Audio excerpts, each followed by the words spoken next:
Hi guys, welcome back to Harrow's carnival. Suran ഇപ്പോൾ സ്യോജിന്റെ വീട്ടിൽ എത്തിയിരിക്കുകയാണ്. അവിടെ സ്യോജൻ ഇല്ല കേട്ടോ.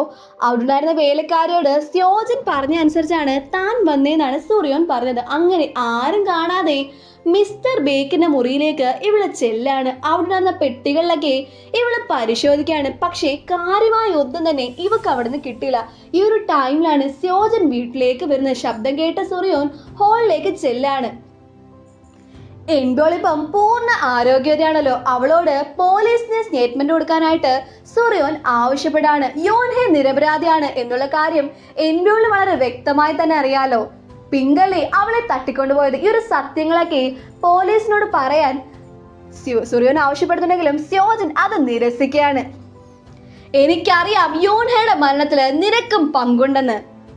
കാരണം ഇല്ലെങ്കിൽ എങ്ങനെയാണ് ഒരൊറ്റ രാത്രി കൊണ്ട് യോൻഹയുടെ മരണത്തിന് പിന്നാലെ തന്നെ ഈ ഒരു ഷോങ്ങ ആർട്സ് സെന്ററിന്റെ ഡയറക്ടറായി നീ മാറുന്ന നിന്റെ മോക്ക് സിയോൾ യൂണിവേഴ്സിറ്റിയിലേക്ക് അഡ്മിഷൻ കിട്ടുന്നത്?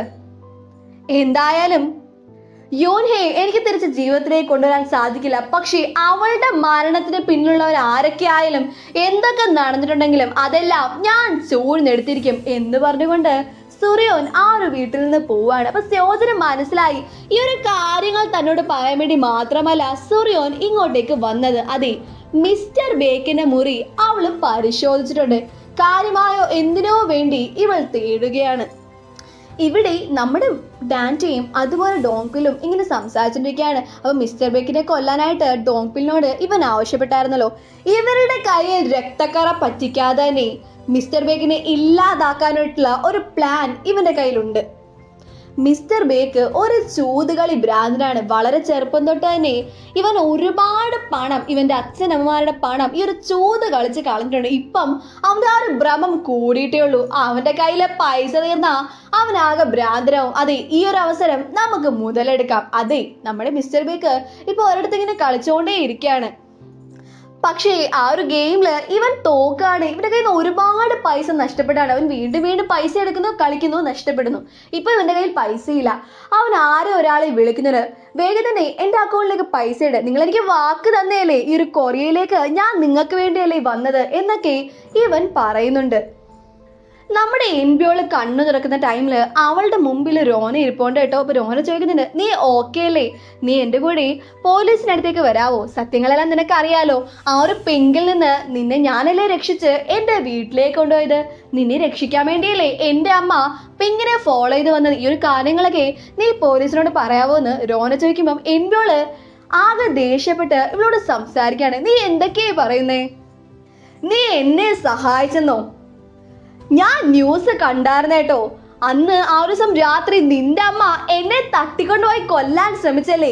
നിനക്ക് സിയോളിലേക്ക് അഡ്മിഷൻ കിട്ടാൻ വേണ്ടിയല്ലേ നിന്റെ അമ്മ അങ്ങനെയൊക്കെ ചെയ്തത്. പണ്ട് മിൻസിയോളിനോടും നിന്റെ അമ്മ ഇങ്ങനെയൊക്കെയല്ലേ ചെയ്ത് എന്ന് പറഞ്ഞ് യോൻഹയെ കുറിച്ച് അനാവശ്യ കാര്യങ്ങൾ ഇവള് രോനയോട് പറയാണ്. രോനാണികൾ അപേക്ഷിക്കുകയാണ്, എടി എല്ലാ സത്യങ്ങളും നിനക്ക് അറിയാലോ. എന്തായാലും നിനക്ക് സിയോൾ യൂണിവേഴ്സിറ്റിയിൽ അഡ്മിഷൻ കിട്ടിയല്ലോ.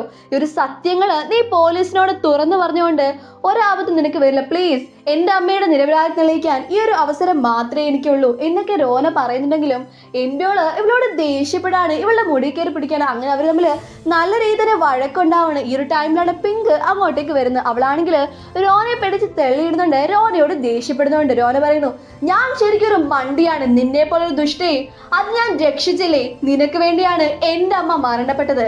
പക്ഷേ സത്യങ്ങൾ എന്തായാലും ഞാൻ പുറത്തു കൊണ്ട് വന്നിരിക്കും.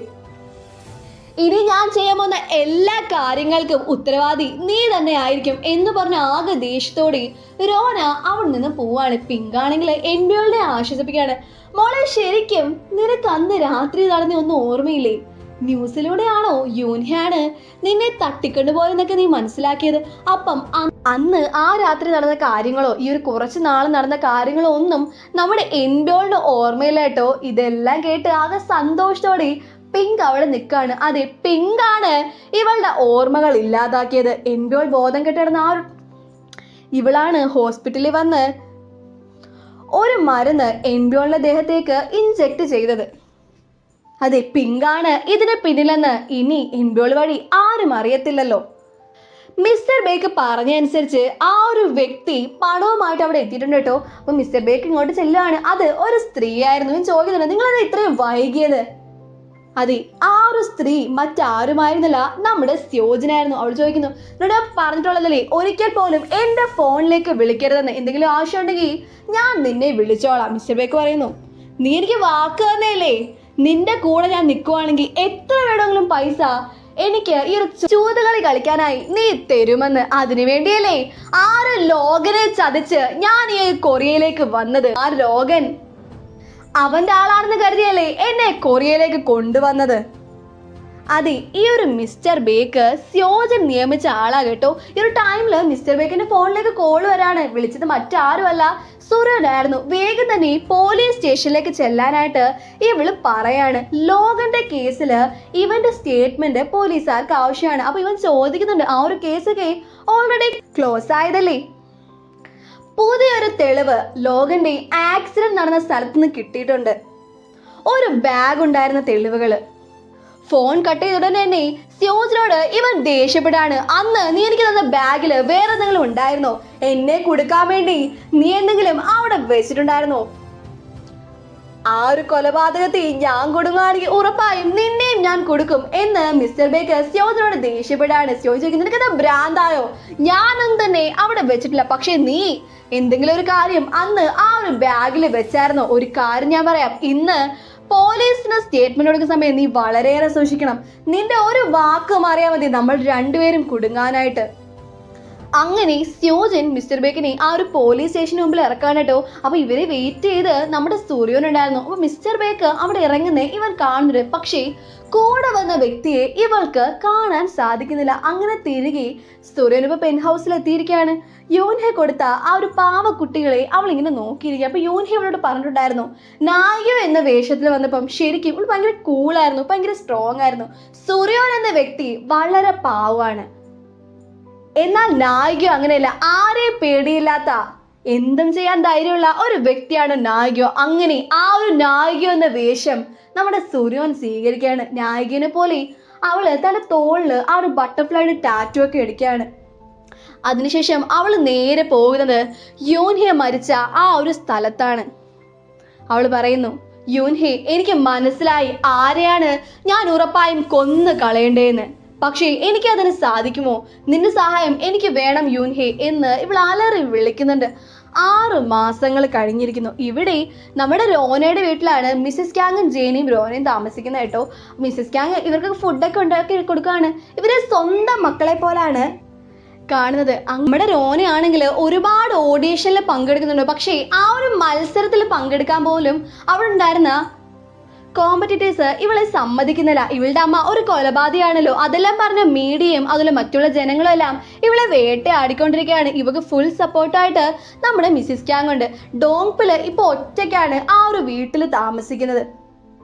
മിസ്സിസ് ക്യാങ് അവനോട് ഡൈവോഴ്സ് ആവശ്യപ്പെട്ടേക്കാണ് കേട്ടോ. അപ്പൊ മിസ്സിസ് ക്യാങ് ഇപ്പം നമ്മുടെ യൂൻഹയുടെ ആ ഒരു ഷോപ്പിൽ ഇരിക്കുകയാണ്. അപ്പൊ ലീയുടെ വൈഫ് വന്ന് ഓരോന്നൊക്കെ പറഞ്ഞ് ചോറിയുന്നുണ്ട് കേട്ടോ. നിങ്ങളുടെ ഭർത്താവ് ഇപ്പൊ ഒറ്റയ്ക്കല്ലേ, നിങ്ങൾ എന്തിനു വേണ്ടിയാ അയാളെ ഉപേക്ഷിച്ച് വന്നതെന്നൊക്കെ ചോദിക്കുമ്പം മിസ്സിസ് ക്യാങ് അത് മൈൻഡ് പോലും ചെയ്യുന്നില്ല. ഡോങ്പില് ഷോങ്ങ കൺസ്ട്രക്ഷന്റെ ഡയറക്ടറാണ് കേട്ടോ. അതുപോലെ നമ്മുടെ ലീ ആണെങ്കിൽ ഷോങ്ങ ഡെവലപ്മെന്റിന്റെയും ഡയറക്ടറാണ്. ഹായാണെങ്കിൽ ഒരു കാവൽ നായയെ പോലെ ഇവരുടെ കൂടെയുണ്ട്. അപ്പൊ ഇവരാണെങ്കിൽ ഇപ്പൊ പുതിയൊരു പ്ലാനിലാണ്. ഷോങ്ങ ഡിസ്ട്രിക്റ്റില് ഒരു സ്കൂൾ തുടങ്ങണം. അതിന്റെ പ്ലാനിനെ പറ്റി ഇവരിങ്ങനെ സംസാരിച്ചുകൊണ്ടിരിക്കുകയാണ്. എൻബിയോളിന് സിയോൾ യൂണിവേഴ്സിറ്റിയിൽ അഡ്മിഷൻ കിട്ടിയല്ലോ. അങ്ങനെ ഇപ്പൊ റിപ്പോർട്ടേഴ്സ് ഒക്കെ ഇവരുടെ ഇന്റർവ്യൂ ഒക്കെ എടുത്തോണ്ടിരിക്കുകയാണ് കേട്ടോ. ഷോങ്ങ ആർട്സ് എന്നല്ല ഒരു പുതിയ ഓഡീഷൻ നടത്തുകയാണ്. ഈ ഒരു ഓഡീഷൻ തികച്ചും നീതിയോടെ ആയിരിക്കും. ഓരോ കള്ളക്കളികളും ഇവിടെ നടക്കില്ല എന്നൊക്കെയാണ് സ്യോജൻ പറയുന്നത്. കഴിവുള്ള മ്യൂസീഷ്യനെ തിരഞ്ഞെടുക്കാൻ വേണ്ടിയുള്ള ഒരു ഓഡീഷനാണ് ഇവിടെ നടക്കുന്നത്. അപ്പൊ ഈ ഒരു ഓഡീഷനിൽ മത്സരിക്കാൻ വേണ്ടി നമ്മുടെ രോനയും ഫോം കൊടുക്കുന്നതിനായിട്ടോ. അവൾ ആ ഒരു ഫോം കൊടുത്ത് തിരിയുന്ന ടൈമിലാണ് എൻബിയോളും സ്യോജനും അങ്ങോട്ട് വരുന്നത്. എൻബിയോളാണെങ്കിൽ ഇവളെ കളിയാക്കാണ്, നിനക്ക് ഒരു കോളേജ് പോലും അഡ്മിഷൻ കിട്ടിയല്ലോ, എന്നിട്ടും ഈ ഒരു മത്സരത്തിൽ പങ്കെടുക്കാൻ നീ വന്നേക്കാണോ? രോന പറയുന്നു, ഈ ഒരു മത്സരത്തില് എഡ്യൂക്കേഷൻ ക്വാളിഫിക്കേഷൻ ഒന്നും നോക്കുന്നല്ലോ, എന്തായാലും അന്ന് ചതിച്ച് നിങ്ങളൊക്കെ അഡ്മിഷൻ നേടിയെടുത്തു.